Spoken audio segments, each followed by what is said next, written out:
Good show, guys. Yeah. Now you're recording? Oh, look, it says that you're Oh recording the call now, finally. my, Oh, you mean well, to tell me what? You mean to tell me we've literally just spent the last hour and 15 minutes talking about this crap, and I just now hit the record button. Oh my!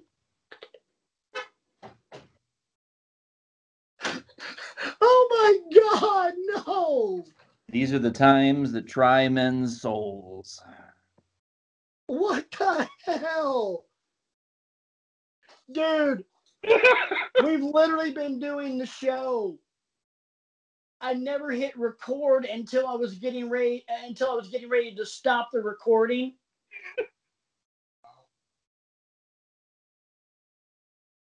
Are they readying the Rotten Tomatoes to throw at you, I wonder?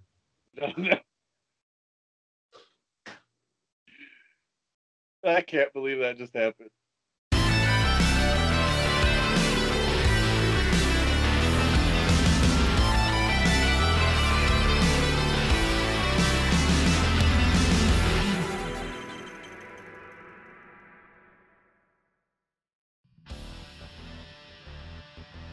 I noticed you're. Hey, RJ, take a look. Look what he's doing. He's Deep corner. Okay, so we will. ain't no stopping us now. So I was gonna say that was the number one thing that I noticed about No Way Out is that they recorded it. okay, please keep nailing me on this. I love this. No, I seriously, both of you, your challenge, running gag for the night. Any chance? You know, Brian, maybe you should have grabbed your mic to go. Is this thing on? Well, that didn't go well last week. It didn't. No, Is it going to go better this week? it's recorded. We are recording. We're So live. the good guys. We're live, pal. Welcome to Wrestling with Egos. This time, we're actually recording, and the next hour of our time, you're going to see. I'm Patrick, joined as always each and every week by my two best friends, RJ and Brian. How the hell's it going, boys? Good. I'll be better in what, about 5 days? Yes, about 5 days. Which we will get to that championship match in just a minute. But first, how was the Thanksgiving, gentlemen's? Fantastic. Mine was great. Raise your hand if you are still nursing a turkey coma. Shout out real quick. Shout out to my wife. Quick story. When my grandmother passed in 2005,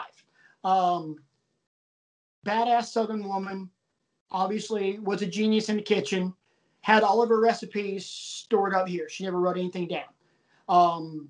So as in her twilight years, my cousins, my mom, my aunts and uncles, we were all getting my grandmother to write down all of her famous recipes. When she passed, we all realized that no one got her famous banana pudding recipe. We've been trying to replicate that crap 20 years. Shout out to my wife. She pulled it off last night.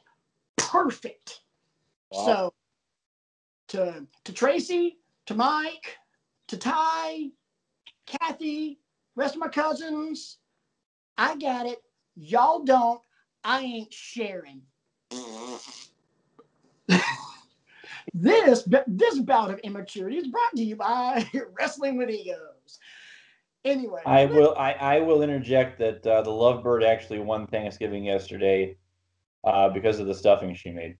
nice. Just top caliber, top quality. You know, onion, celery, chicken stock. Nice.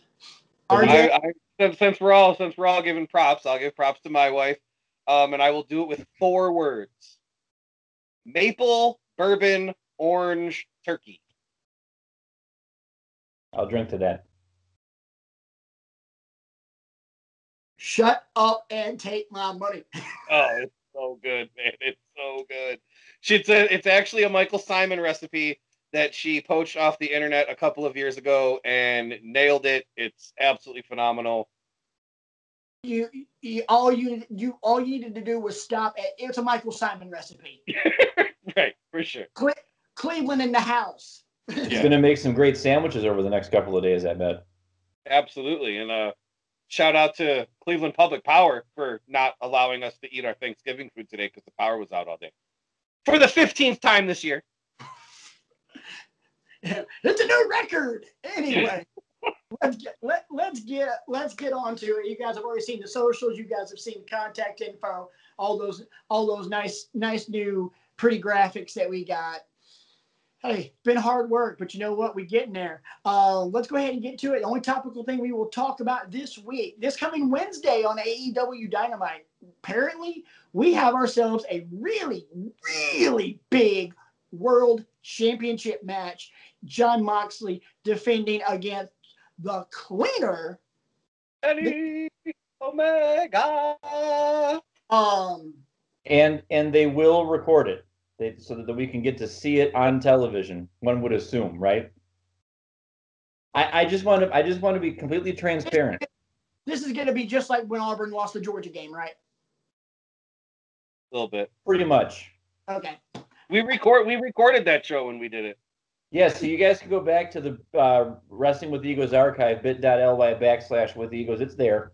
You can see us fricasseeing, Patrick there too. At some point, you'll actually see the Golfing with Egos that we filmed before the game that where RJ and I made that bet. Yeah. Yeah. At some point, you'll see it. I promise you'll see it before Christmas. Anyway, let's talk about this match. First off, the build has, in my opinion, the build has been really good. They had the segment 2 weeks ago on Dynamite where Moxley got taken out. And then, Kenny's elaborate entrance. You see him in the shadows last week on Dynamite. And then the silhouette. Oh, yes, RJ, French chef's kiss. Perfect. Oh, you see the Moxley come behind, and you see that walk, and you're like, oh, this is not going to be good. And just starts pounding him. And it's just what I loved. And I'm not, even though we've done some serious WWE bashing on this show over the last couple of weeks, I'm not necessarily bashing here. I'm showing what WWE would have done versus what AEW did from a production standpoint. Take that same entrance. Omega's standing there. You would have seen the silhouette of Moxley coming back, stop right there, and let's look at the differences. WWE would have instantly had Moxley charge him and go through that sheet. AEW has punches thrown, and you're seeing that silhouette, kind of like the sword fight scene out of Kill Bill, where it's just the shadows. And then he throws him through the sheet. Just the visual, guys, of just beating the brakes off of Kenny Omega through with the silhouette was so freaking cool. God, it was so good. It was so good. It's one of my favorite moments on Dynamite since Dynamite started. And we all know how big of a mark I am for Kenny. He was the one getting beat up. And I thought it was so fantastic. From a visual standpoint, honestly and truly, and this is a little bit of a stretch, but you gotta go with me on this one. From a visual standpoint, the only things in wrestling over the last couple of years to me that have been as cool, if not cooler looking, have been the Fiend's very first entrance at SummerSlam when he beat the brakes off of Balor, and those few times in NXT where Keith Lee gets knocked out of the ring, and that one shot against Damian Priest. Keith Lee's knocked out of the ring. Damian Priest is doing the little arrow thing, and then Keith Lee just rises back up and stands up on the apron and then grabs him in the choke slam. Those images are just yeah. And that visual from Wednesday night was so flipping cool. To me, that I was already geared up for this match. I mean, to the point where I'm going to come home from work late on Wednesday, and I'm headed straight for the couch, and I'm going to watch. I'm not going to waste any time. I will not be watching it on Thursday morning. I will watch it in the wee hours of Wednesday night / Thursday morning because I'm looking forward to it. It's going to be awesome. Before we, even though the record button has been going for a while, just to make sure I didn't screw anything up, before we actually started the actual show, RJ, you said you had some theories as to who was beating the brakes out of Jon Moxley 2 weeks ago. I do. One of them is probably more realistic than the other one. The one that I have seen floated online that makes a whole lot of sense to me, and I would like to see the way they would tie it all together, is people have noticed, and I'm sure this was done on purpose. The Bucks and the Elite guys have been doing things like this for years now. The way Jon Moxley's body was positioned on the ground is the same way the body is positioned on the tarot card that is called the Hangman. So that's thing number one. Okay, real quick,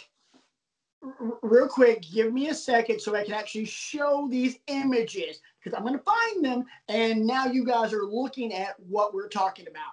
You're seeing the picture of Moxley laid out, and you're also seeing the Hangman Tarot card.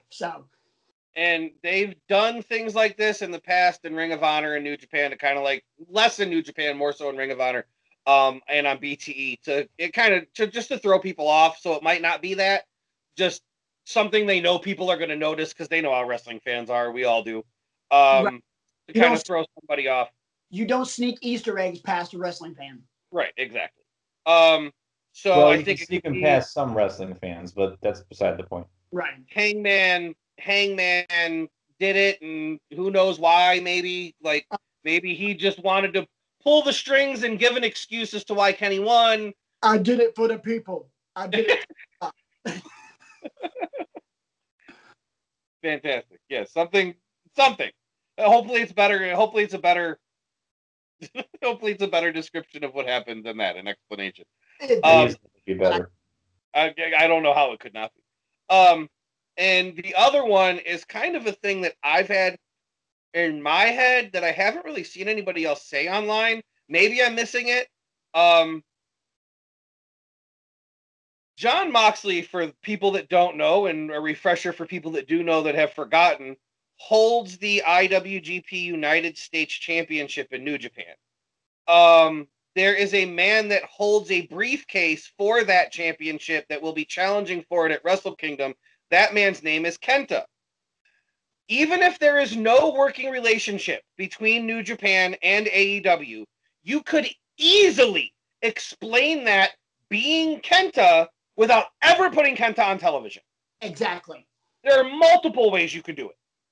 I think that the best explanation, I don't think it's Kenny.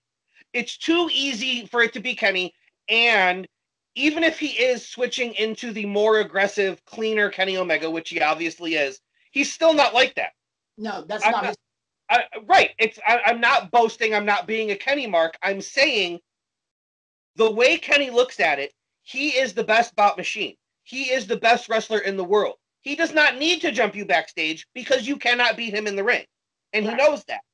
So I don't think there is no part of me that thinks that it was Kenny Omega. I think the best explanation that I have thought of is that it is Kenta in a lead up to their New Japan match at Wrestle Kingdom, January 4th and 5th for the IWGP United States Championship. I think that it was Kenta.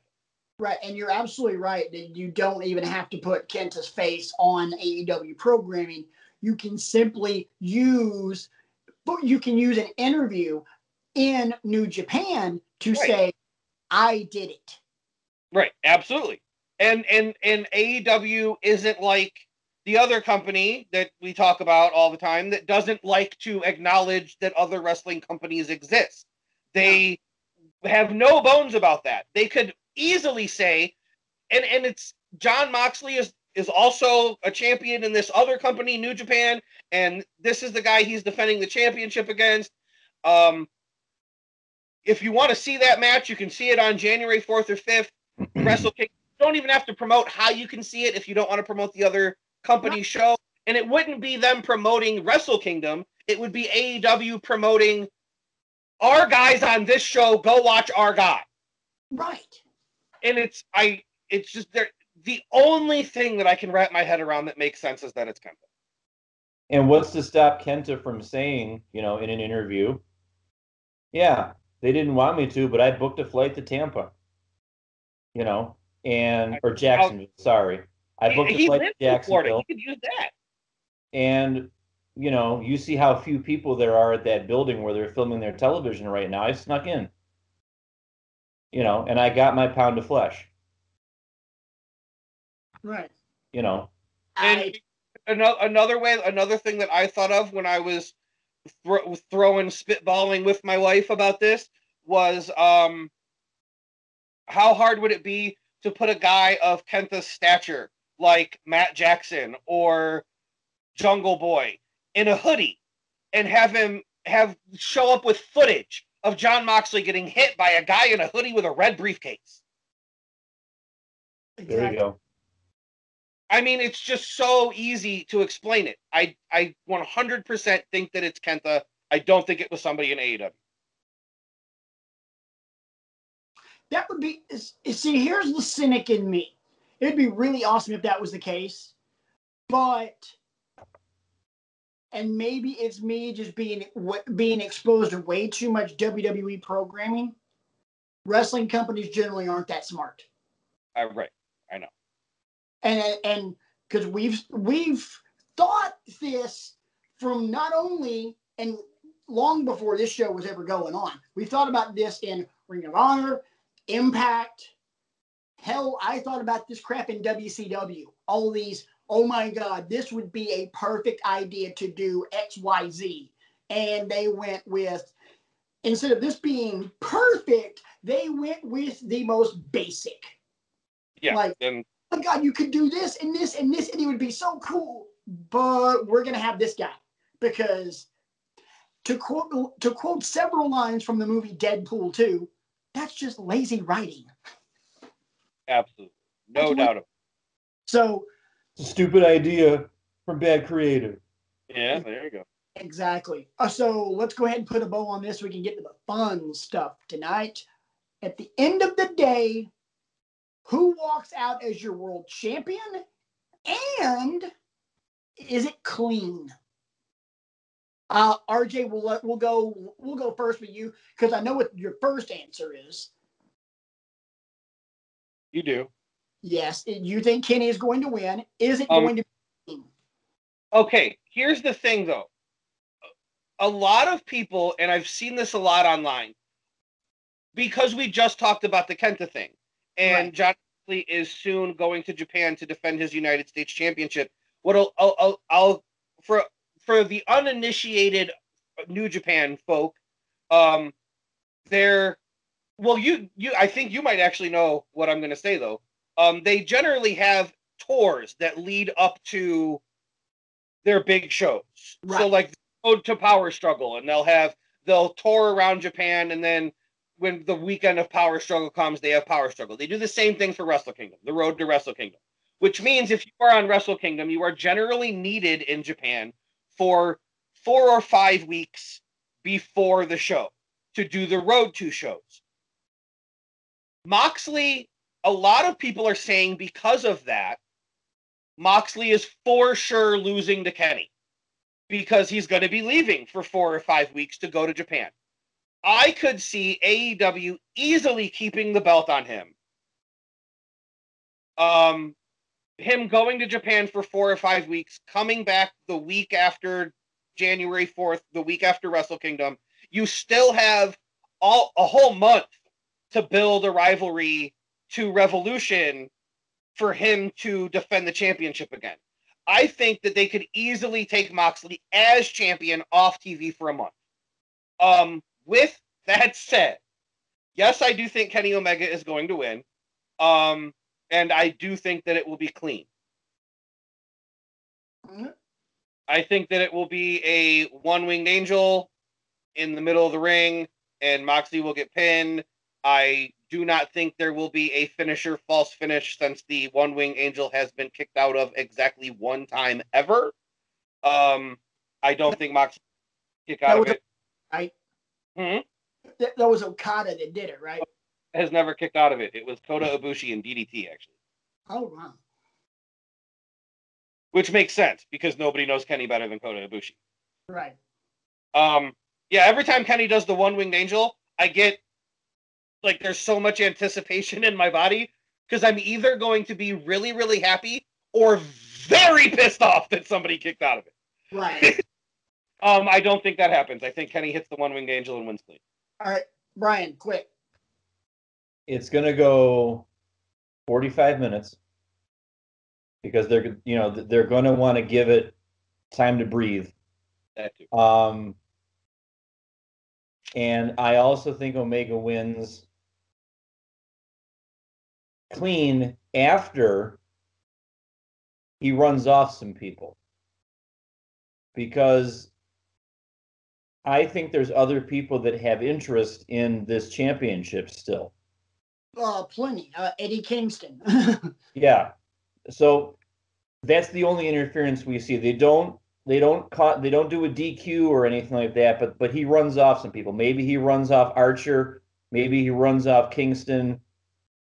That's right. Just an outsider's perspective. I know it wouldn't make a lot of sense to have that many other people involved because you don't want to mess with the sanctity of a championship match, I guess.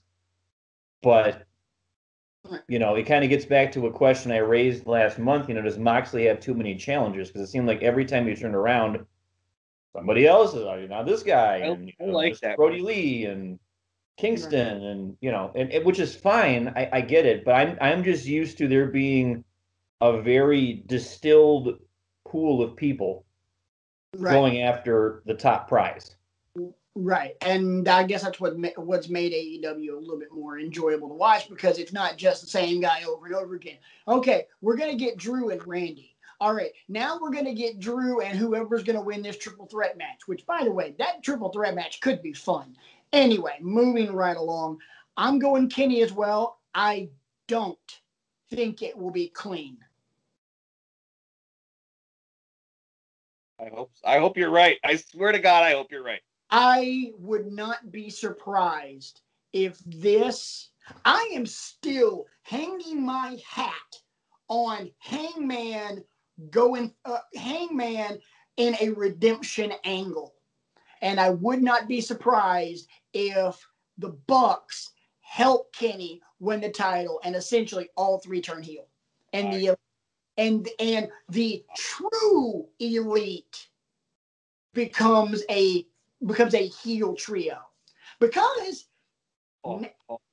think about this. Before COVID, Death Triangle was set up as a heel faction.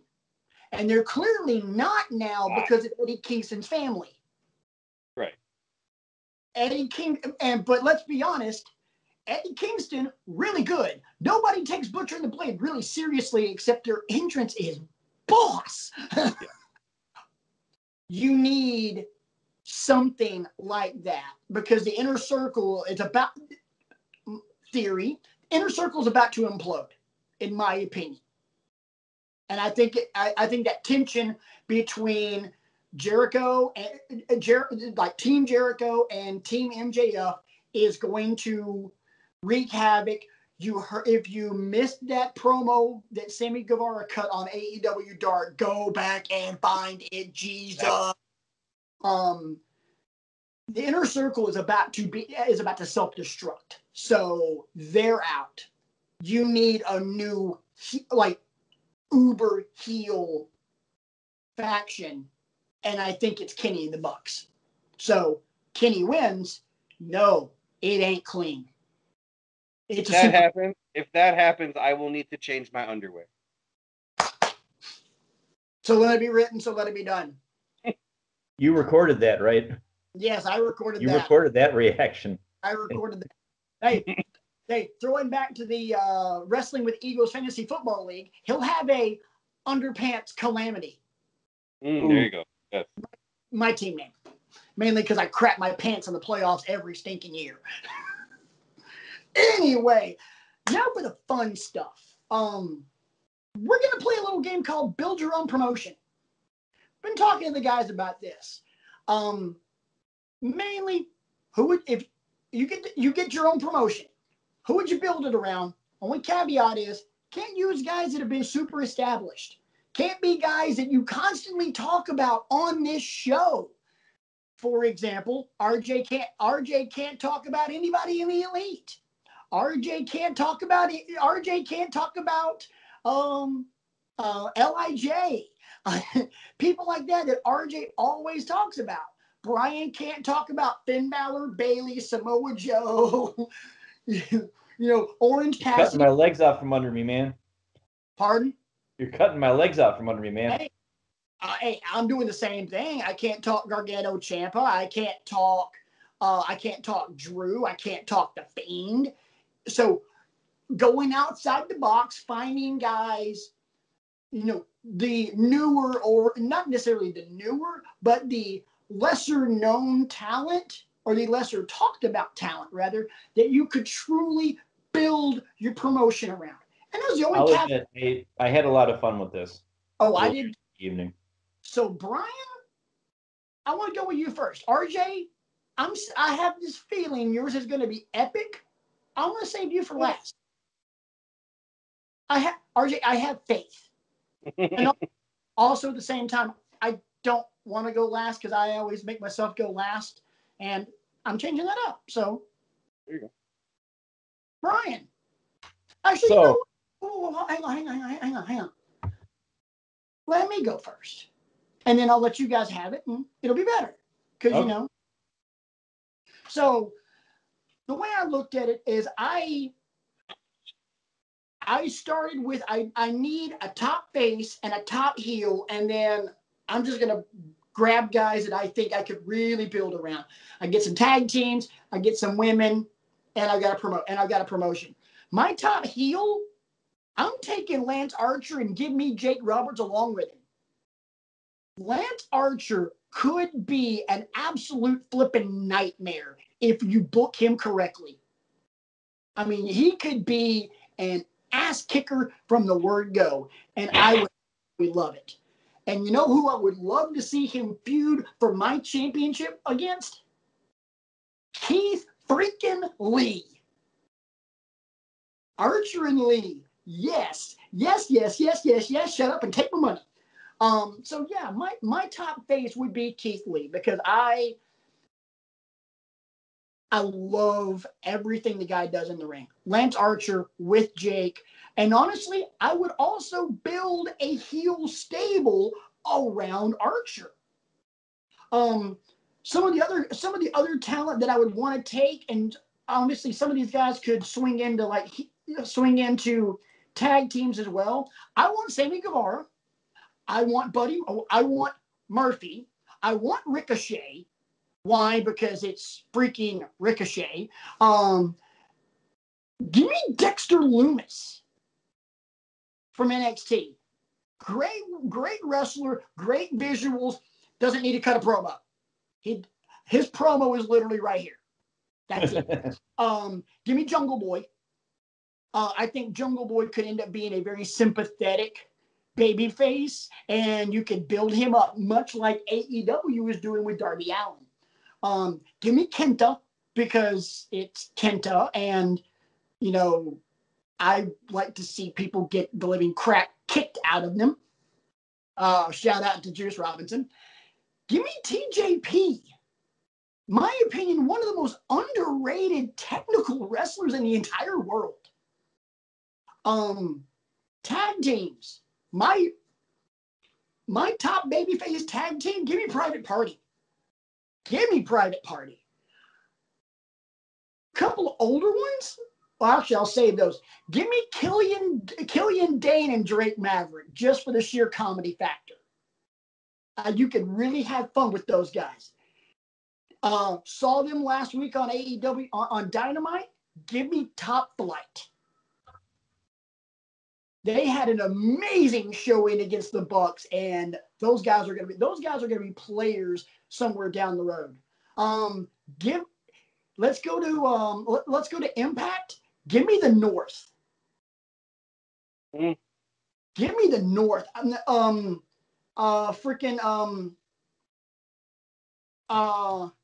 Can't remember their names. God help me out. Ethan Page and God, I can't remember their names. Yeah. Hang on, I'm looking. God, I know it. Ethan Page and Josh Alexander. Give me them. My opinion, one of the most solid tag teams going right now. And then I got a couple of older tag teams. One you'd have to put back together.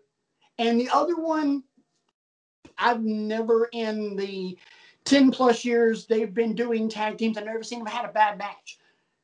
Give me the Motor City Machine Guns. Give me them for the last 10 flipping years. They still do not suck. They're still awesome. And I'm sorry, I may not use these guys as singles guys, even though they're very much established and they've both won the NXT championship before. I'm putting DIY back together and I'm turning them heel, and there we go. He just broke his own rule, Brian. I mean, I didn't use them as individuals. I used them as a tag team. Doesn't count. They were over as a tag team, for crying out loud. Nick Jackson singles wrestling. Okay. Fair enough. Scratch DIY. I'm glad he recorded that, because we wouldn't have evidence of him breaking his own rule if. All right. I only wrote down 2 women, mainly because I just ran out of time. I really enjoyed her work lately on NXT. Give me Dakota Kai. Bring in Raquel Gonzalez if you need her, because as a heater, because truth be told, I don't think Dakota really gets over as well without Raquel as her heater.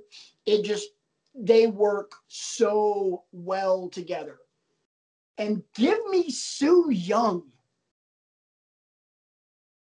Her character, as established as it's been in Impact, is amazing. And then you get her in the ring and you realize, holy crap, she's good. Also, speaking of creepy characters, I'm also interested in Abaddon. She is quite interesting. And you guys know from our show, I kind of dig these darker characters.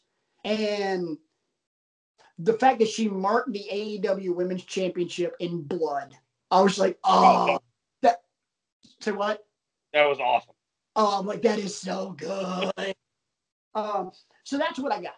I don't think it's half bad. I got a feeling you guys are going to kick the crap out of me, which to be honest, you guys probably put more thought into it. It's going to be expected. Brian, kick my butt. All right. So a couple stipulations. First of all, this exists in a vacuum because we know current situation, can't travel, can't do this. Duh. Money is also no object because I've got deep pockets. I want my promotion to basically have a mix of established veterans and up and comers to give fresh matchups. We're not going to waste a lot of time with promos, even though promos are important, but it's a wrestling promotion, so we're going to wrestle. We're not relying overly on legends and stale booking. Talking to you, Stamford, Connecticut. And nobody starts off with a championship either.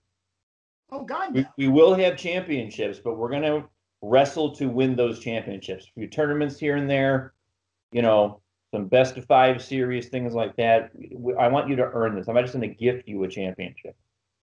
So I'm going to start with my tag teams. I want the Street Profits. I want Oney Lorcan and Danny Burch. I want Mustache Mountain. I want the Lucha Bros. And I want the Briscoes. Because... Oh, the Briscoes. God. Yes. Because I bet you put those 5 tag teams together and just let them go. I'm salivating at the prospects of what you could get with any combination of those 5 teams. Moving to the women, I already signed Thunder Rosa, so neither one of you can have her because I've started to watch some of her stuff. You know, I see what she posts on Twitter and things like that. I've started to watch a few of her things that have not been on AEW. She goes to work in the ring, gentlemen. And you know, and she's got a clearly defined character too. She's not searching for a gimmick. She's not searching for a style. It's already pretty much fully formed. So all you got to do is turn her loose. And then the rest of my women kind of round out the division. Think of all the fresh matchups you could have. I want Casey Catanzaro. I want Dakota Kai also. I want Hikaru Shida because she's another one who's really impressed me the more I see her. I want Riho.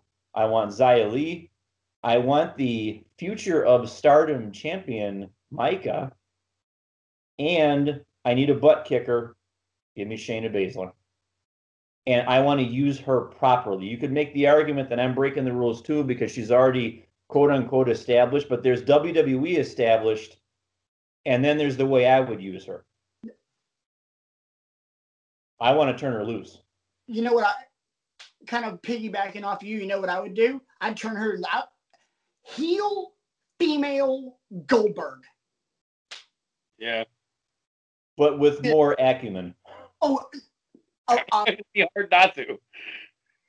Yeah, obviously. Shayna Baszler in her sleep has more wrestling acumen than Bill Goldberg. Bill Goldberg, from all intents and purposes, is a wonderful human being, but he ended Bret Hart's career and he damn near killed The Undertaker. But yeah, I'm with you, Brian. I would turn her loose, but me, like I said, female, heel female Goldberg. Just go in, wreck crap. And with the women, what I tried to do was I wanted them, and I don't know if this is actually accurate because I didn't research this that deep, but I wanted them to be on the younger side because it seems like too many of the women, unfortunately, when they break through, they're already maybe after the age of 30. Yes. And unfortunately, the miles that you put on the body and the number of bumps you take, it's the point of diminishing returns.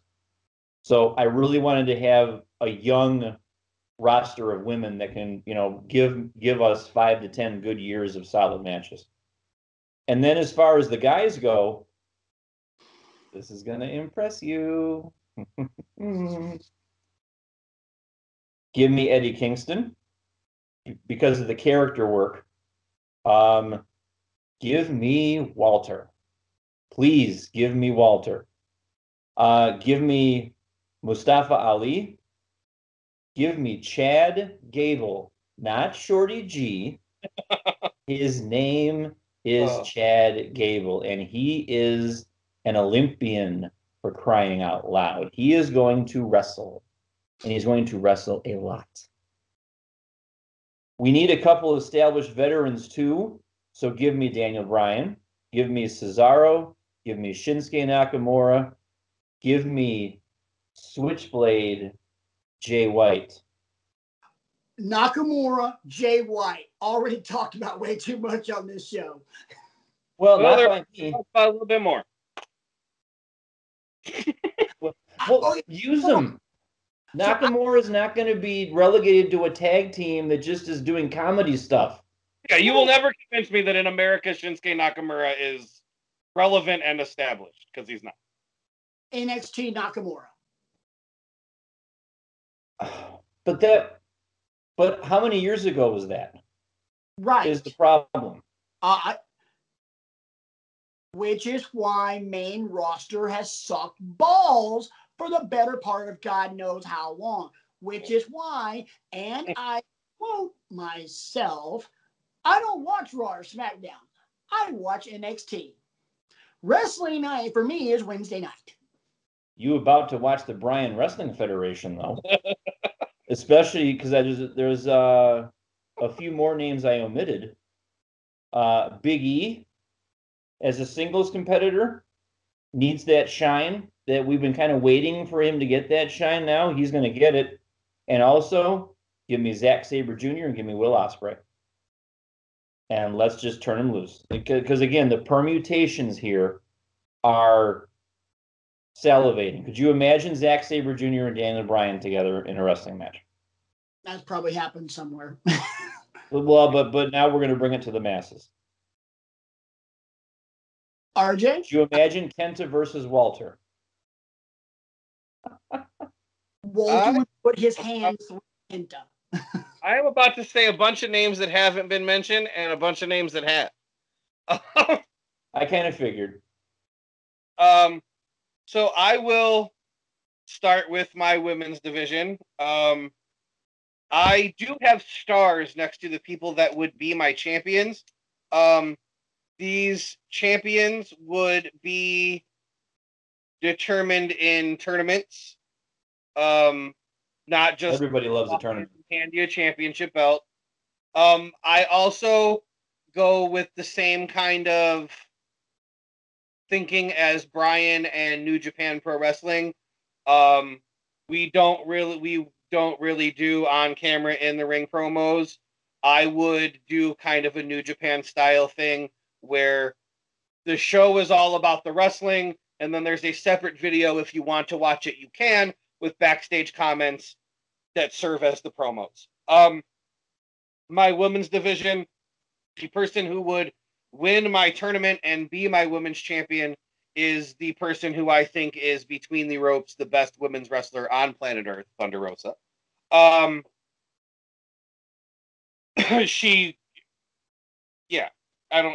don't need to say any more than what we've said already. I would have Big Swole in my women's division. I think Big Swole can go and has unbelievable amounts of charisma that we have yet to see her scratch the surface of. I think a woman who is vastly underrated as a women's wrestler is Chris Statlander. Oh, God. I would have Chris Statlander in my women's division. I don't know that I would necessarily have her being the alien character that she plays. But I think that she can really, really go. My women's division would be rounded out by a heel Candice LeRae and a dominant monster heel Rhea Ripley. Truth be told, that's the best Rhea Ripley. Oh God, it's not even close. Yeah.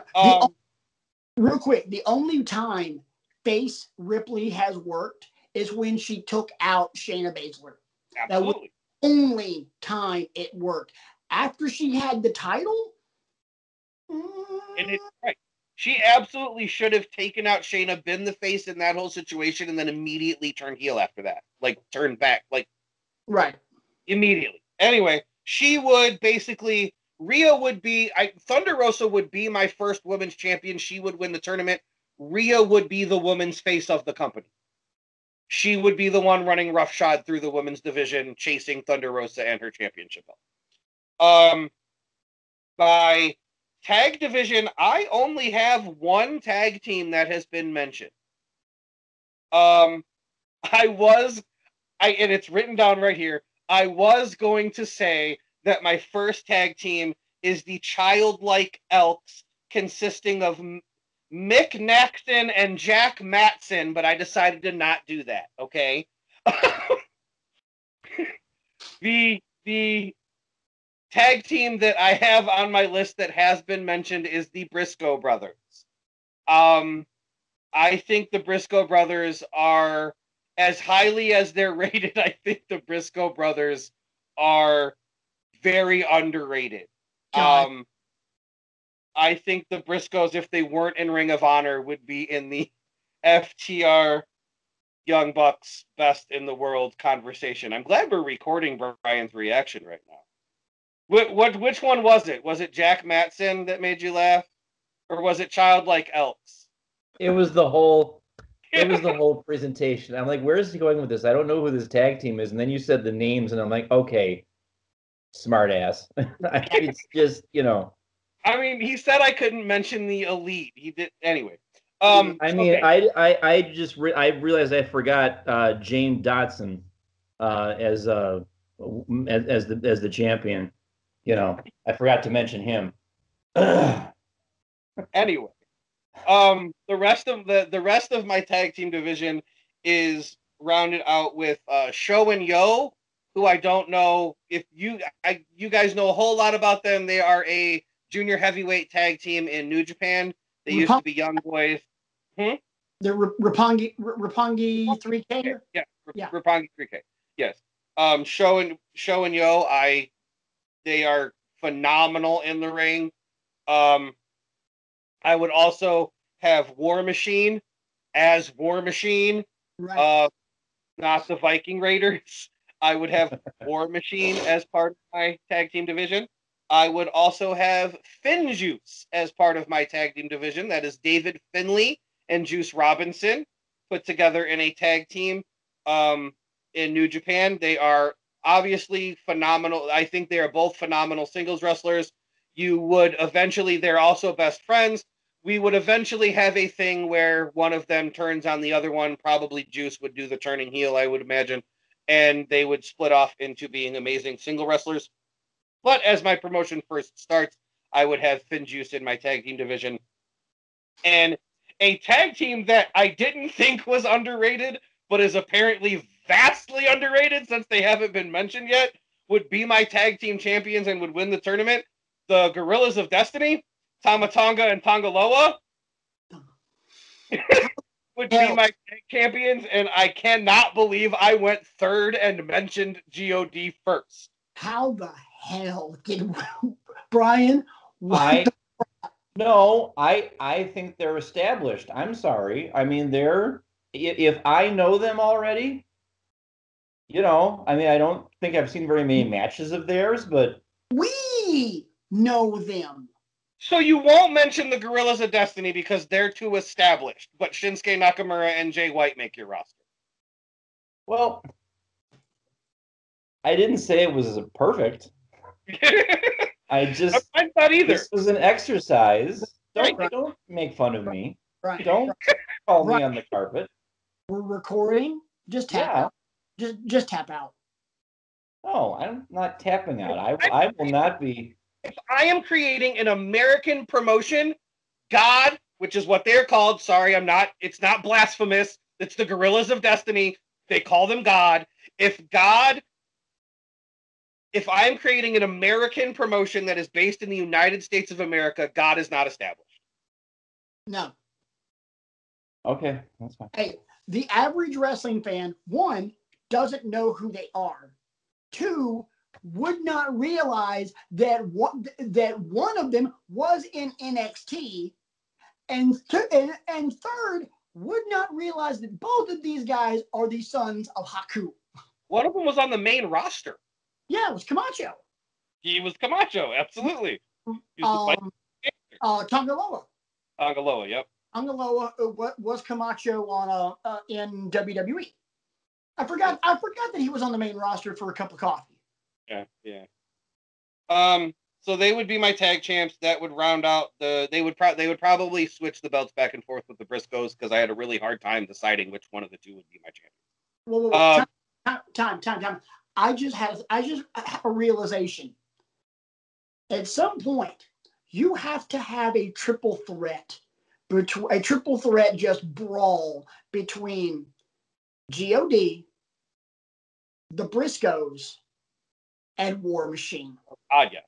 Absolutely. Good, sweet mother of Hades. Absolutely. For my mid card, there's a couple names on here I don't know that have maybe ever been mentioned on the show. Oh, my name's RJ, and I have a mid card. Oh God, Brian, get over it. My mid card would Scorpio Sky would start in my mid card, eventually making his way up to a main event status. Scorpio Sky is vastly underrated as a singles wrestler. Shane Taylor is a wrestler that is from Cleveland. He is in Ring of Honor. He's a bigger African American gentleman who I think is phenomenal at what he does.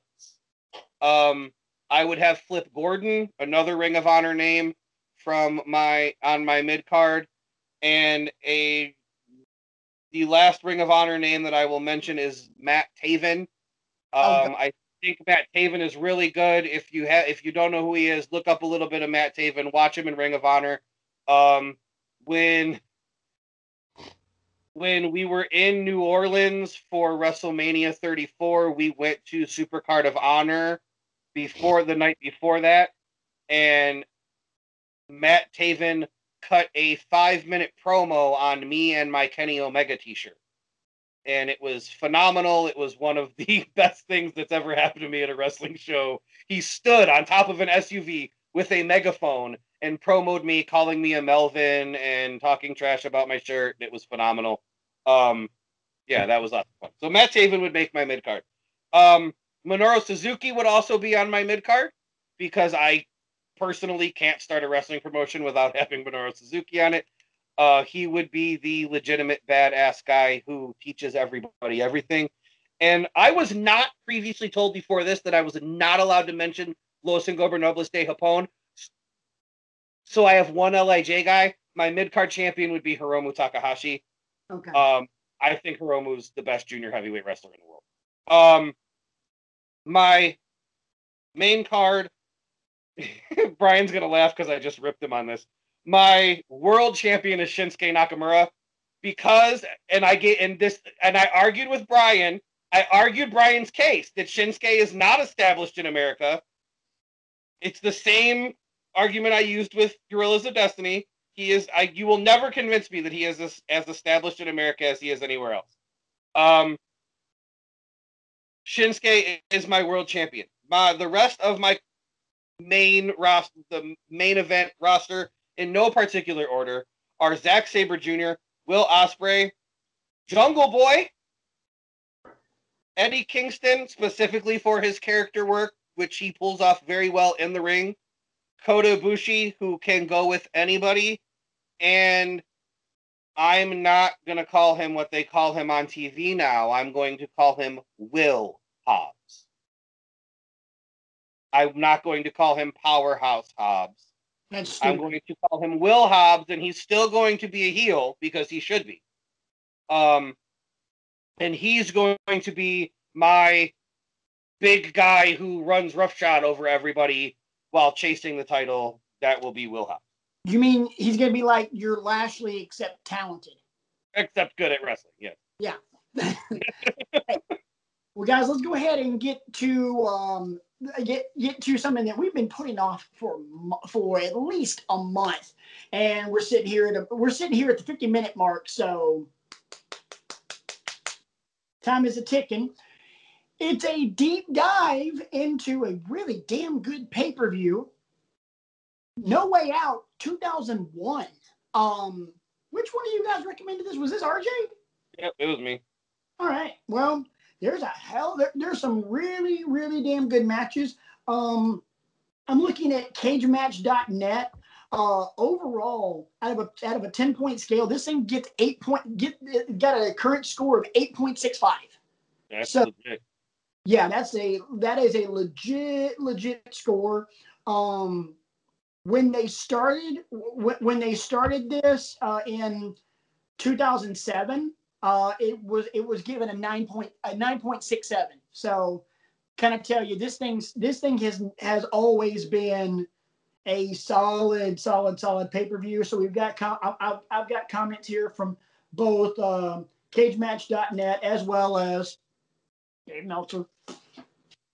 Won't give you any of his verbiage on this because I'm currently being influenced by listening to a lot of 83 Weeks with Eric Bischoff, and Bischoff rips him at every turn. So, if you start talking too much about Dave Meltzer, this is going to turn into me and you arguing about Dave Meltzer. So let's not do. And that's why I'm going to stop.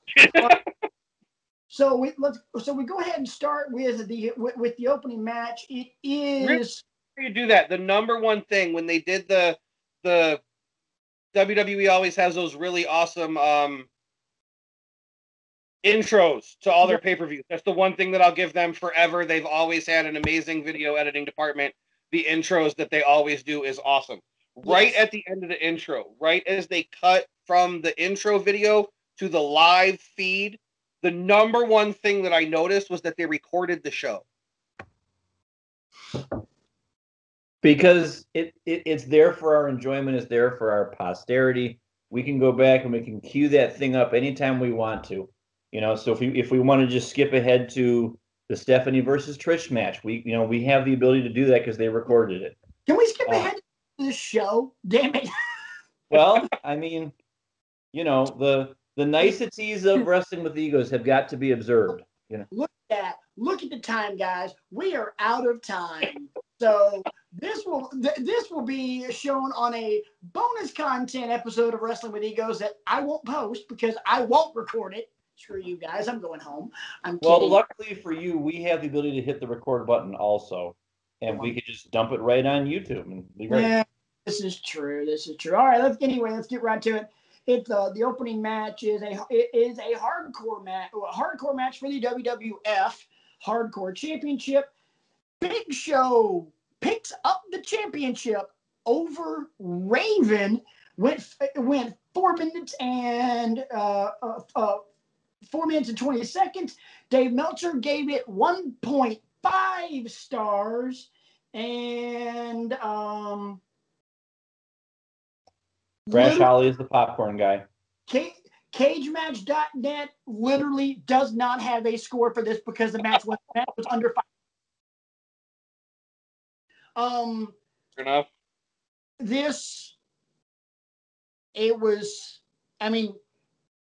I never understood putting the hardcore title on Big Show for one simple reason. One, he's the size that he is. Now you put a weapon in his hand, how the hell are you supposed to beat him? Chicanery. You're arming the Hulk. And I don't mean that doesn't work for me, brother. I mean smash. You're arming the big green guy. Okay, I understand that there's a suspension of disbelief in professional wrestling. There always has been, there always will be. But to suspend disbelief to that much, to say, oh, well, Big Show is a hardcore champion. So-and-so could beat him, and so-and-so could beat him. No. I cannot suspend my disbelief that much. Unfortunately, I think what this boils down to is they needed something for a whole bunch of guys to do. Because you didn't fit into the Intercontinental. What did you say, RJ? It was exactly what the hardcore title was. It was a spot for a bunch of guys. You're exactly right. Yeah. So here's where we can put in Crash Holly dressed as the popcorn guy, and here's where we can have Molly Holly and the masked, the shapely masked figure come out and, do all this stuff. And, oh, it's Steve Blackman. Look, it's this guy, it's Test, it's. But here's something else to think about. We, in our very next pay-per-view, which was just a little more than a month later, this was on February 25th, WrestleMania 17, greatest WrestleMania in history, was on April 1st. Kane beats Big Show and Raven for the hardcore title. So I love that match. That match is the best match ever. I think we gave it as homework last year. Yeah, you did. Great match, but literally, so you beat the piss out of Raven just to make Big Show, and I can't remember who was on commentary. I think it might have been Cole and Taz. No, because Taz was wrestling. For No Way Out? For No Way Out. It was JR and King, and then when Lawler went in the ring, it was JR and Taz. But for this match, it was JR and Lawler. All right. But one of them made a statement, who can beat the Big, something to the effect of, who can beat the Big Show? Who's going to take the hardcore title off Big Show? 1 month later. Yeah. So and there were 3 title changes in this match. We have to mention. There were? Yes. God, it's been so long Billy Gunn pins Raven to win the Hardcore Championship. Raven pins Billy Gunn to win it back, and then Big Show wins the match. All right, I forgot Billy Gunn got interjected himself into this crap. The one, Billy Gunn. The one, Billy. That music was god awful, by the way. That entrance music was god awful. Anyway, let's go ahead and move on. Great match next. It's the Fatal 4-Way for the Intercontinental title. Jericho defends against Benoit, Guerrero, and X-Pac. Make some noise. Oh, God, yeah. It was a great match. 12 minutes, 17 seconds. Lost in the place. Meltzer gave this 3.5. The guys at CageMatch.net gave it out of 10, 7.89. There you go. So, I mean, this was to me, a really good match. It showcased what everybody's great at. Help me out, guys. It was a technical showcase. Nobody really missed a beat in this match. You know, everybody got their spots in, and it told a great story. You know, Jericho overcoming the odds to retain.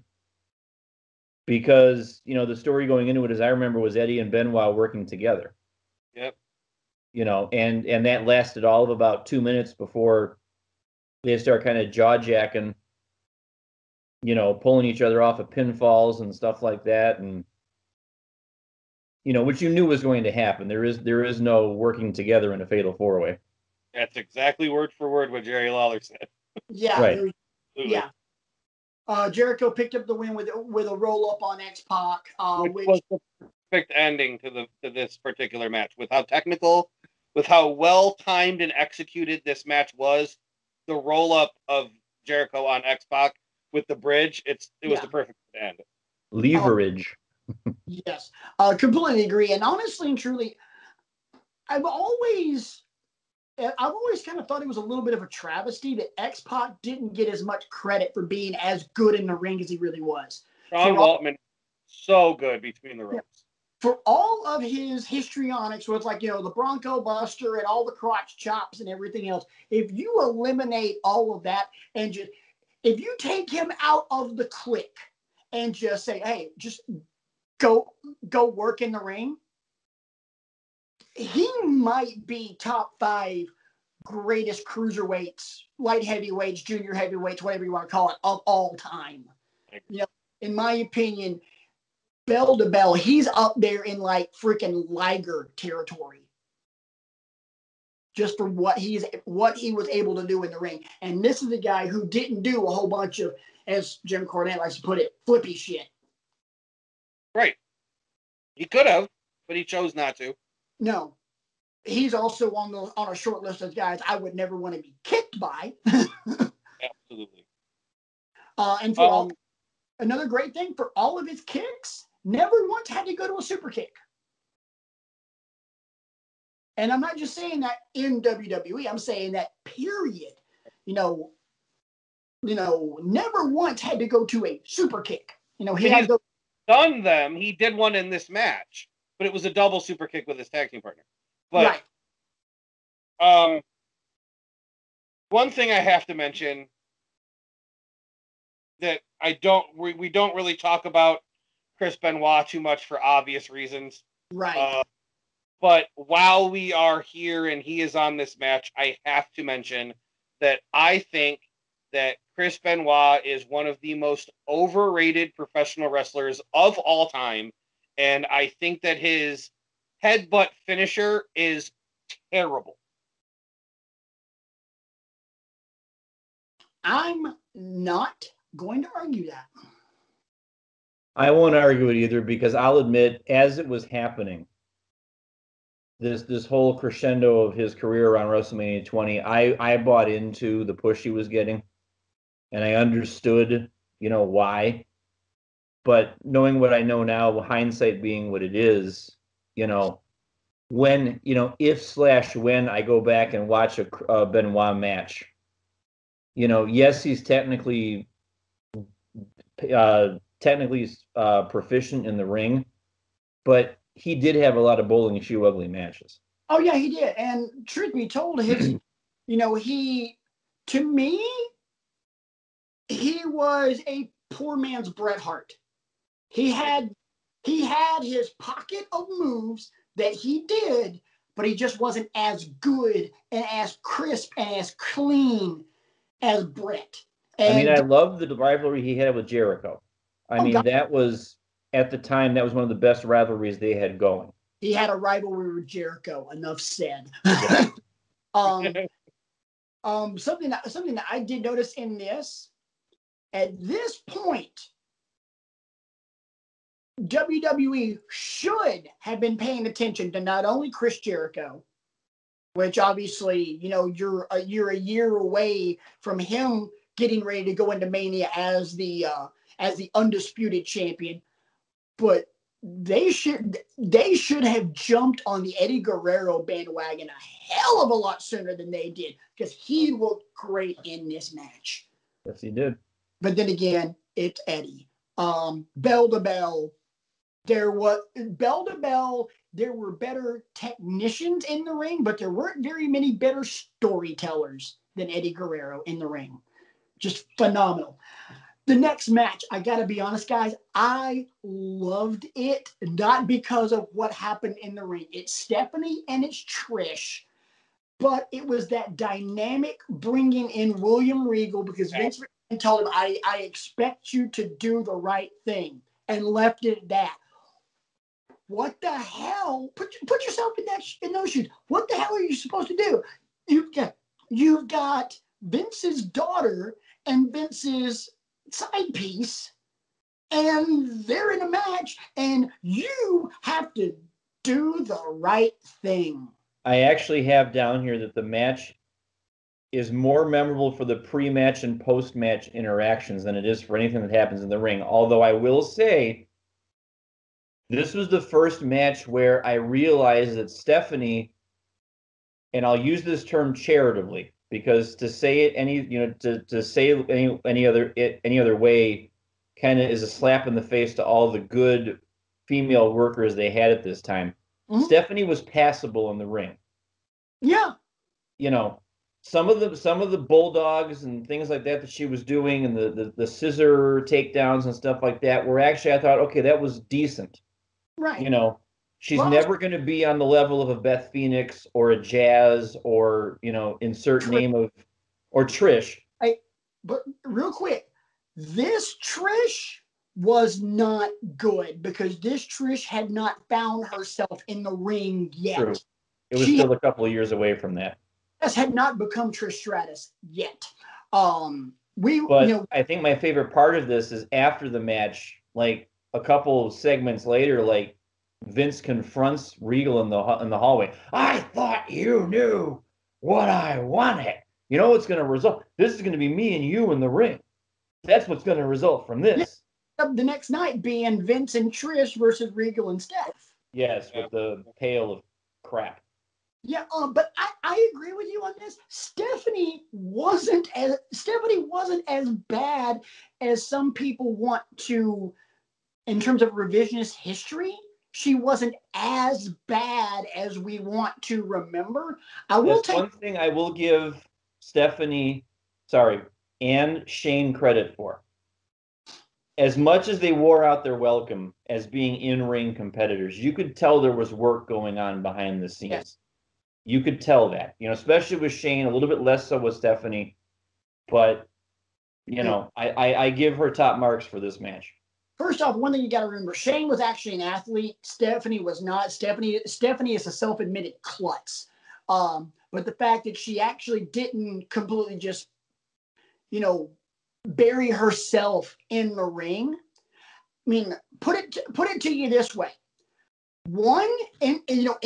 Shortly after this time frame, WWE brought in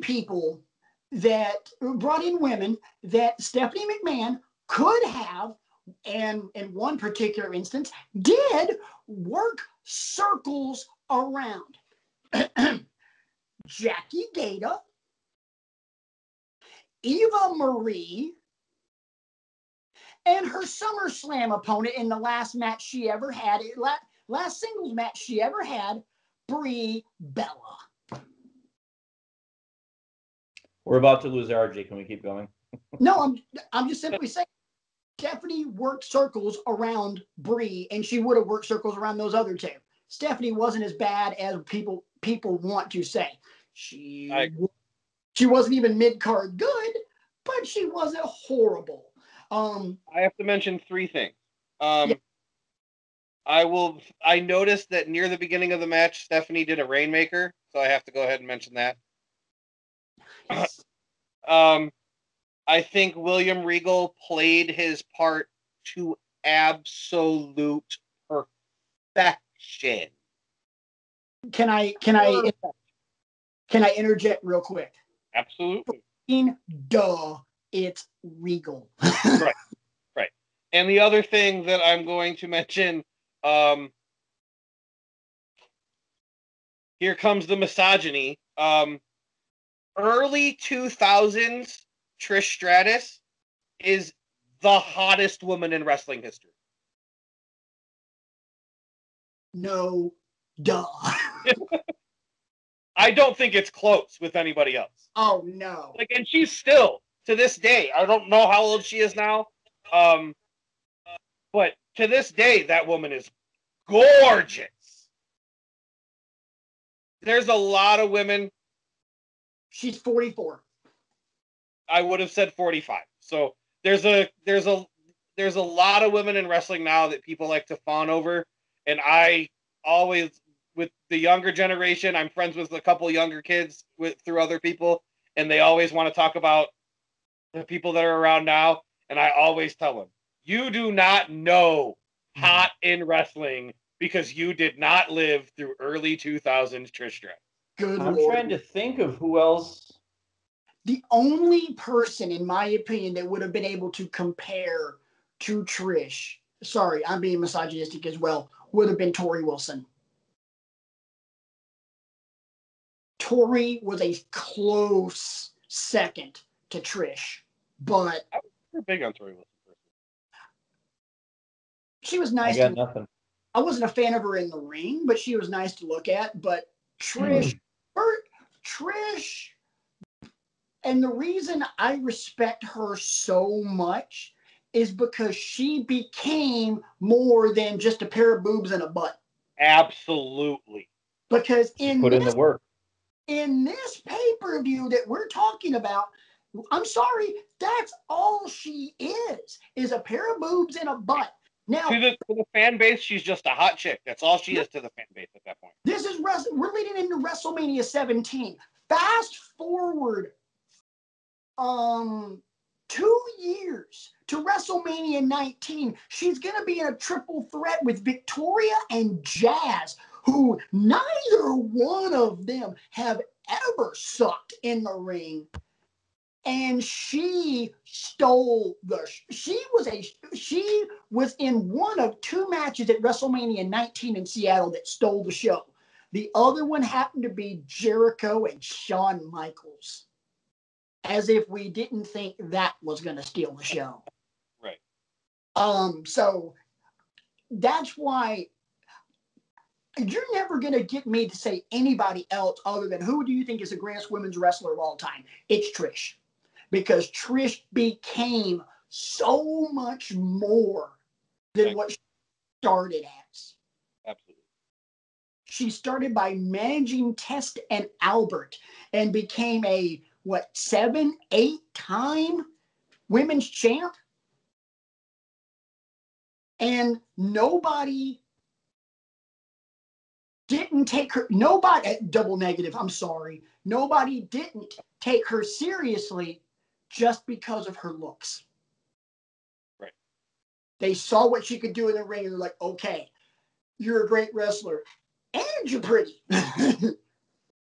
It wasn't you're pretty and you're a great wrestler. It was you're a great wrestler and you're pretty. Let's go ahead and move on. Because now we're going to get it. Now we get into what I'm sorry. Why this was not the main event, I do not know. This match was unfreaking believable. I thought you thought I was going to swear. 39 minutes and 26 seconds of a 2 out of 3 falls, 3 stages of hell match between Triple H and Stone Cold Steve Austin. I was exhausted. Every time I watch this match, and I've queued it up I don't know how many times, I'm exhausted after watching this match. Real quick, by the way, Meltzer gave Stephanie and Trish 2.25 stars. He gave Triple H and Austin 2 stars. I'm kidding. I'm kidding. That's not what I have. No, he gave it 4.75 stars. And for Meltzer to give a WWF match that high of a ranking, that shows you what kind of match you were looking at. My God, this was an emotional roller coaster if there ever was one. The one thing I loved about this match, especially in the first fall, Austin went Arn Anderson on Triple H and just started working that arm. Because hey, you work one arm of Triple H, he can't hook you for the pedigree. Right. He can't hook both arms. That pedigree don't mean squat.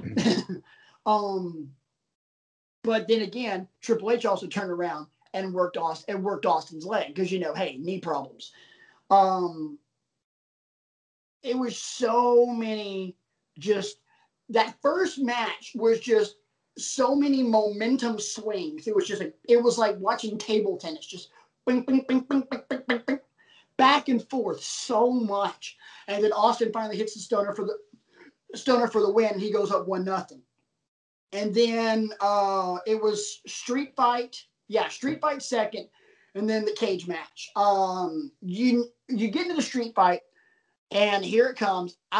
Every time I see Triple H try to do a pedigree on the table, I think back to that match again when I think it was Angle, Rock, and Triple H when SummerSlam 2000.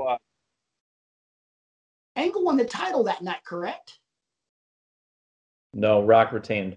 Okay. But they're going through, and before they jump for the pedigree, the table breaks and Angle's head just...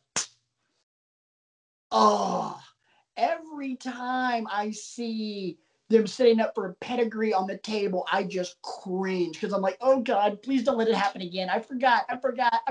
Okay, it didn't. Kind of like my 5-year-old tonight. She lost a tooth, and I'm like, it's not going to be that bad. It's going to hurt a little bit, but it's not going to hurt that bad. She thought it was going to be the end of the world, and then, that wasn't so bad. I'm like, a shot was worse than that, right, kiddo? Yeah. I'm like, well, there you go. No, go put that under your pillow and, 2 or 3 will come by and see you tomorrow. So, hey, real quick, shout out to the Tooth Fairy. Absolutely. And I don't mean Dwayne Johnson in a movie. I mean the real OG Tooth Fairy. So anyway, moving right along. What second fall? What else? What stood out to you guys? Let's just second fall. Just how they upped the ante, and they kept upping the ante. Like they just kept. You thought, okay, they're just going to go with chairs. No, they brought out, they had the 2x4 and barbed wire at one point, and then they had the tables, and they had the, like I think it was Austin threw in that one weird looking chair. Like I always remember this because it sliced the ring canvas. Yeah. When he threw it in. And I'm like, I don't think that was supposed to happen. Like it was the chair that the ring announcer was sitting in or something like that. Yeah, he didn't fold it up all the way or something like that. And part of like the little metal slidey bracket on the side of the steel chair dug into the canvas and just sliced it like it was a box cutter. This match actually was the first time I learned how guys bleed. Really? Yes. because it didn't. I don't think it's on the network anymore. But I can remember watching this when I owned it on VHS, which shows you how long ago. And they show it a shot of Triple H like getting up, I think after the match is over. And they show him lifting his arm like to try and like and you can see the tape on his fingers is all gone or mostly gone. And I saw a piece of metal coil coming out of his fingers. Whether it was copper wire or something like that, but it was that stiff stuff that my dad used to work with copper, like he would cauterize it with if he was doing like electrical work or fuses or things like that. And I saw it sticking off of his fingers. And I remember sitting there thinking, now why would he need that? And then I'm like, oh, so when he's off camera, he can go like that if he wants to. Right. Now when I remember when I did this when we were first going to do the deep dive last month, I remember watching it, they don't show that on the network. I think they cut it. For obvious reasons, because I can't have been the first one to see that. Because, Vince is so anti-blading, it's not even funny now. Let's get into the third fall, the cage match. This cage match was everything you expected it to be. They beat the living crap out of each other. What was awesome was the fact that they lowered the cage, but they messed up and left the weapons in the ring. I mean, because, there's a chair in there, there's a sledgehammer in there, and you're like, yeah, I wonder if this is gonna come into play or not. It's kind of like, again, referencing Deadpool 2. It's right, the cage drops down right next to a steaming bag of foreshadowing. What really made this fall for me was JR and commentary. Lately we've been, casting aspersions on JR and stuff like that, and justly deserved. But the line that I will always remember is, as the cage is coming down, I just don't want to see any more of this. And that's kind of how you felt at that point. What more could these guys possibly do to each other? We talk when we did our overrated episode several months back. RJ and I both talked about this. He had a pocket where he was brilliant, but untouchable. It's a whole bunch of god awful. But this is literally right smack in the middle of that pocket. So here's the bell curve, and we're now at the tip top. I mean, Brian, I know, is not a roller coaster fan. RJ, are you? Absolutely. Okay, this is Top Thrill Dragster, boys and girls, and we're going up 420 feet. And we, at this point right now, we are at the apex of that massive flipping hill. And if we don't get any more momentum this way, that train is going to get stuck. And to echo your point, spot of JR's brilliance. Brian? Hey, there you are. You froze, and I started panicking. Just to echo your point, though, because we are recording, and I wanted to make sure that the recording continued. In preparation for the upcoming Eagies that we have, I've been rewatching some Match of the Year candidates, and I queued up Double or Nothing this week to, watch some of the matches from back in the summer. And I get what you guys are saying. JR is, some of his comments are just like, why would you say something like that? That's tone deaf. That's, off-putting. That's all of these things. He's clearly not in the pocket anymore. So if you ever want to hear absolutely like god-awful, bottom of the barrel Jim Ross, listen to his dubbing of New Japan matches. Oh, God. You've talked about that before, how horrible it is. Wrestling commentary I've ever heard. It's so terrible. Half asleep. Anyway, let's go ahead and move on. Is there anything else you guys want to say about this 3 Stages of Hell match before we spend the next 30 seconds talking about the match afterwards?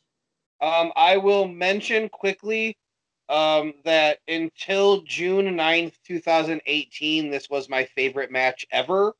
The finish of this match is still my favorite finish ever. And I know there's a ton of argument to be had here. I'm just going to make the comment. We can keep rolling, have a conversation another time. I think as far as the United States of America goes, this is the best build to a match ever. If not one of. Because I love the promo package. And the in-match storytelling is textbook perfect. Oh, perfect. You mentioned JR. There was one comment that he made that I wrote down. Near the end, Austin and Triple H don't get the timing exactly right, and Austin hits a very, very weak stunner. Very weak-looking stunner. Right. And JR says, Austin with all the stunner he can muster. And I thought that line was fantastic. Right. I forgot about that. That, again, talking about the absolute zenith of JR at his best. And this was it. This might be one of his best called matches ever. But yeah, I agree with you as well. I mean, just, the 2x4 and then Triple H just falls. And serendipitously, he just happens to fall right on Austin. Yep. It's almost kind of like, go back to the first Taker and Triple H WrestleMania match. What was that, 20? The one in Atlanta.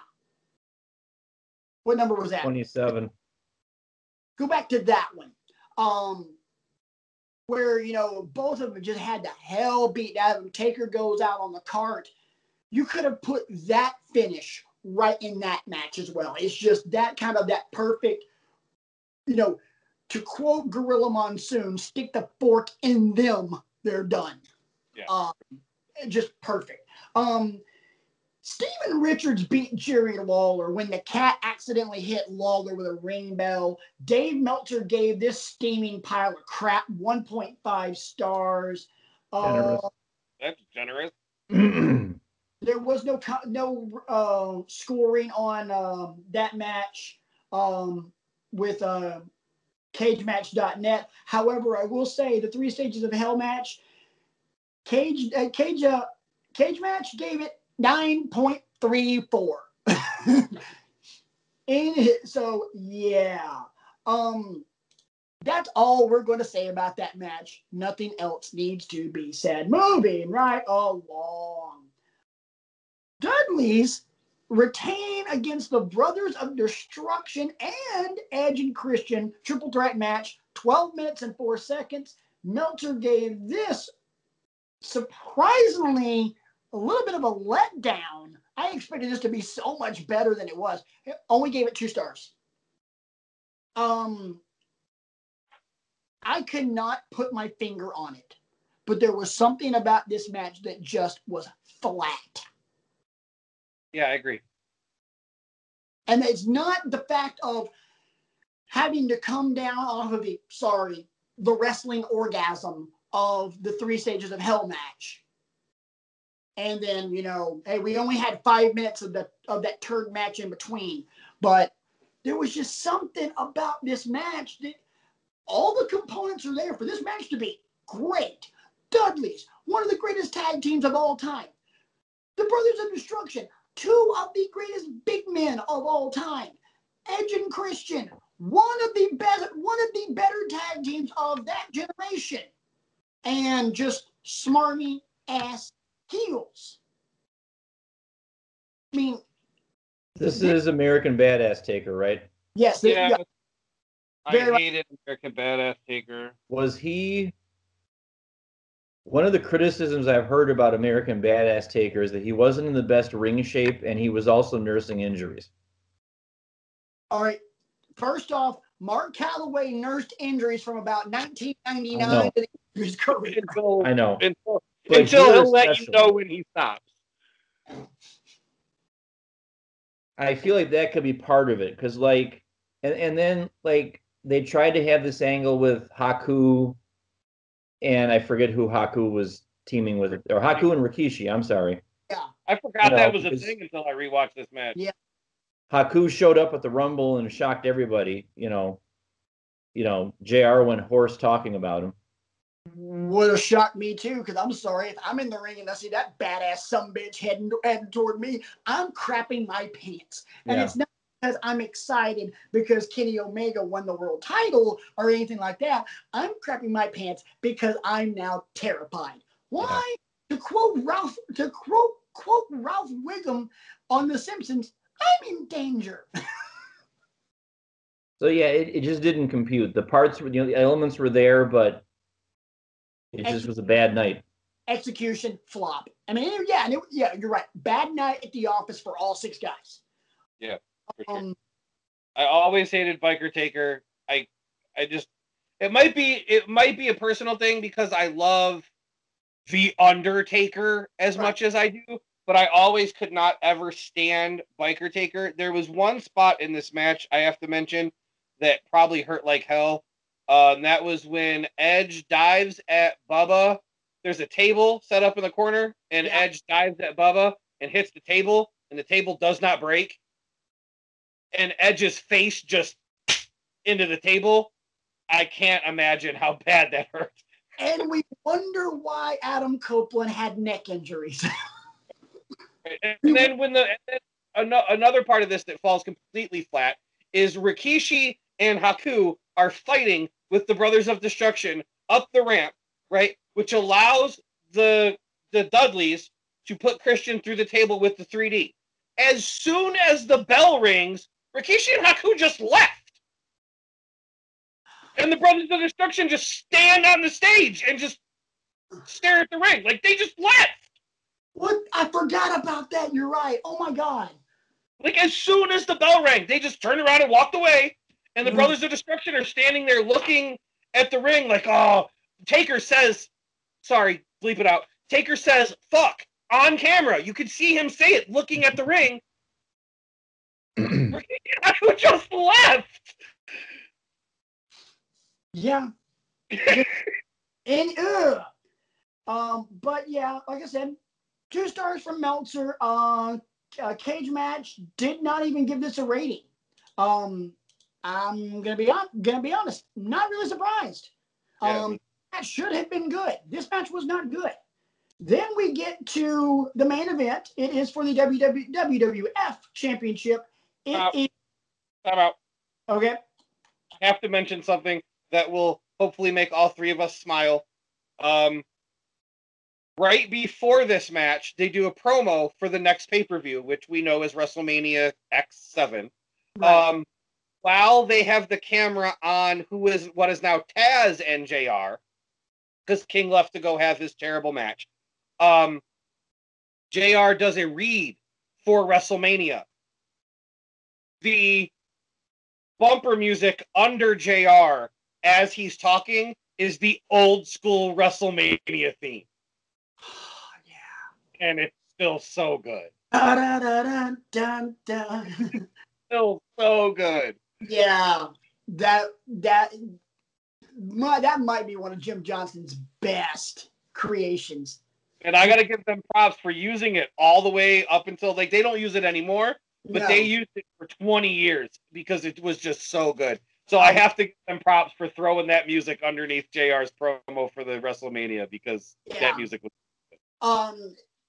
that's so much nostalgia. It's not even funny. That's between that and like hearing that music and seeing the old school Saturday Night's Main Event logo, like the T-shirt that I had on a couple weeks ago. Just that is like warm and fuzzy wrestling nostalgia right there. That just makes me feel good on all sorts of levels. So we get to the main event. It is for the WWF Championship. It is your champion, Kurt Angle, defending against The Rock, before we get into anything else, Meltzer gave this 4 1/4. Hi, Doodlebug. My cat is now bothering me, and she wants attention, so she's going to get attention.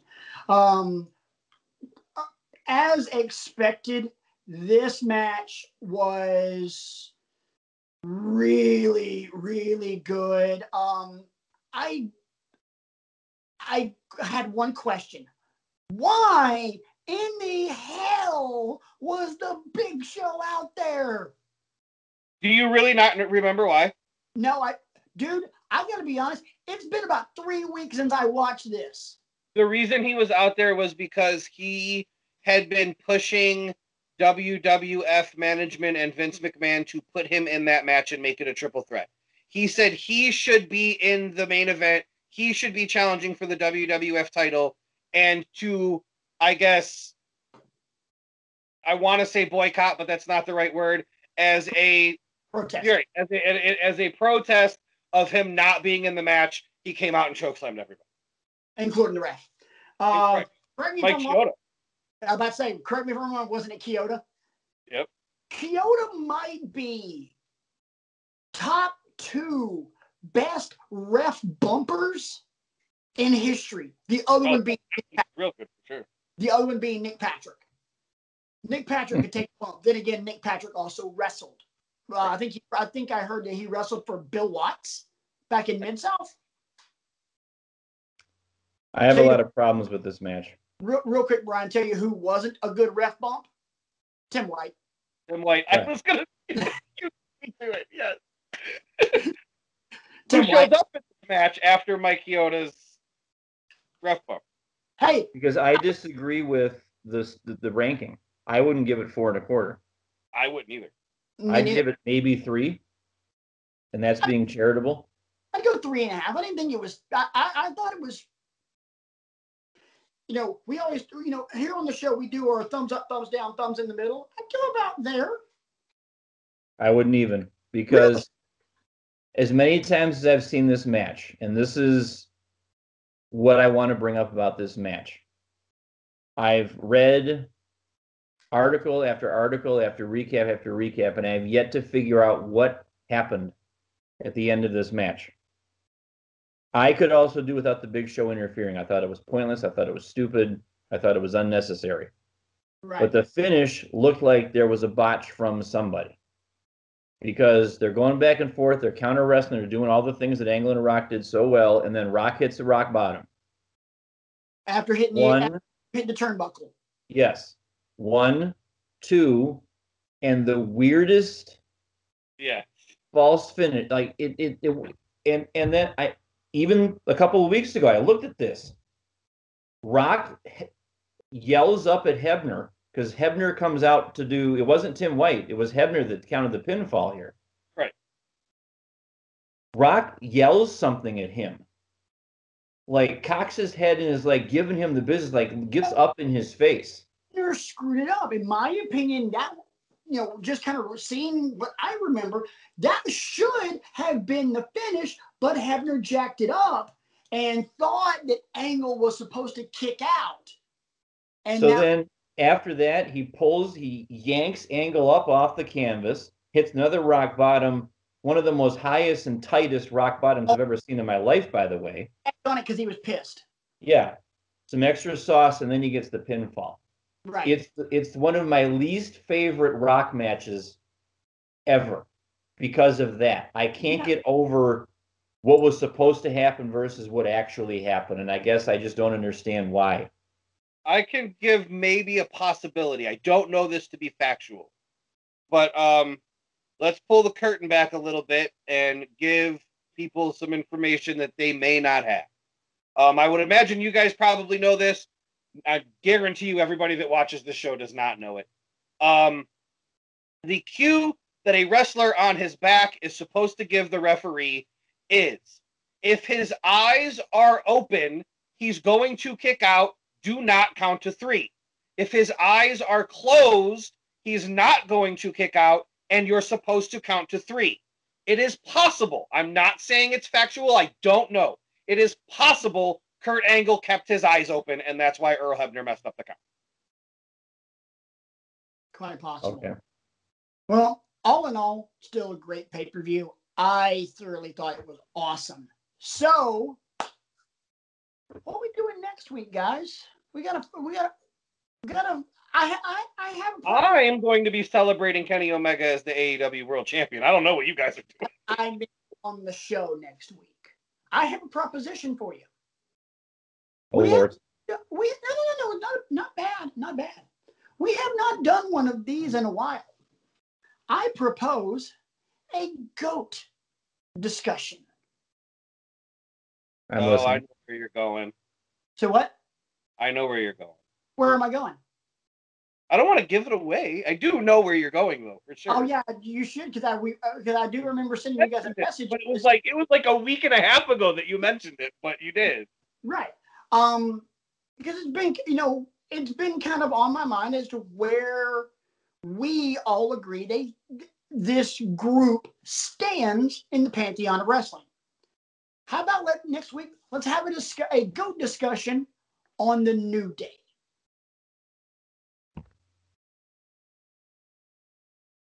Absolutely. I think that they are definitely GOAT discussion worthy. I do too. For many, many reasons, which we will get to next week. Before we out of here, any final thoughts from the gentleman? I want to commend WWE for something they did during Survivor Series. Drew McIntyre versus Roman Reigns was bellissimo. They really, the two of them really showed out, and they're doing a great job of adding ancillary pieces. I think the story that they're telling with Jay is very compelling. Agreed. RJ. Kenny Omega, baby. Kenny Omega, baby. All right, cool. Hope you guys fools. Hope you guys had a great Thanksgiving, because I know the three of us did. That's about all. That's about all there is to it for this week. This week's edition of. I will add one more thing, ladies and gentlemen out there in Wrestling with Egos land, the three of us are coming to you tonight to tell you: don't let up. Keep washing your hands. Yes. Keep wearing your mask. Yeah. Keep gathering responsibly. Yes. Make some sacrifices now for the greater good later. Please Yes. and thank you. Especially if you're watching this in the state of Ohio, because damn it, one of the three of us has a wife that's a nurse. And trust me, the worse this gets, the more my beautiful nurse rant mode on has to get more COVID testing.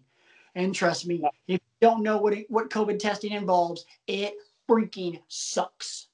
And I'll go ahead and say that the more that this goes on and the worse that it gets, the more terrified I get as somebody who is very severely asthmatic and will, capital W, capital I, capital L, will die if I get COVID. There you go. Please do not let up. I am terrified. Save RJ. Save RJ. Save her. Save Hello Nurse. That's just all there is to it. Hashtag save RJ. Hashtag save RJ. So let it be written. There you go. Right there on the screen. All right. We're going to get out of here. I'll say my final thought for right as we're getting out of here. For Brian, for RJ, my name is Patrick. This weekend, this has been another wonderful edition of Wrestling with Egos. This is why we love wrestling, and this is why we hate Bama. It's Iron Bowl week, MFers. War Eagle, screw Bama. RJ, can you agree with me on that one? Well, War Eagle this week, no doubt. Oh yes, War Eagle this week. But most importantly, this is why we love wrestling. We'll see you next week, guys.